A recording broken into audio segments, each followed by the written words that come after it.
Now to Spokane, where the number of homes and other buildings lost to last weekend's devastating fires has risen to more than 900.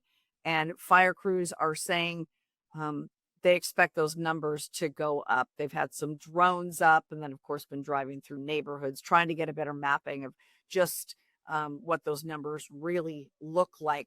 The three fires together have collectively burned more than 10,000 acres and 16 square miles to give you a better visual for what that area, that burn scar looks like. Now, the Senate's leading Democrat and leading Republican on the state capital budget are coming together this week to say we're going to work together. We're going to work in a bipartisan fashion so that when we get to the legislative session in 2027, that's the long session, the 105-day session, they're going to make sure that there's some additional dollars in the budget to help fire victims. Those two individuals are Democrat Senator Yasmin Trudeau. She is, again, the lead Democrat on the Capital Budget Committee and on Senate Ways and Means. And then Senator Mark Schoesler, the Republican of Ritzville. He's the Republican lead on Senate Ways and Means. And again, they're pledging to work together to ensure there's, sufficient state funding to really help these people who lost everything. Now, given the parties in Olympia don't always work that great together, it happens sometimes after tragedies like this where people do come together and say, politics aside, we got to do what we can to help the victims. So Senator Schoesler, a fifth-generation dryland wheat farmer in Ritzville, his family's been farming on that land since the 1880s. Pretty remarkable. It's harvest time for him right now, but the senator was kind enough to grant me a few minutes this morning for an interview about coming together with his legislative role with Democrats to hopefully get government kind of out of the way, get regulations out of the way as well, get red tape out of the way so people can rebuild after losing everything.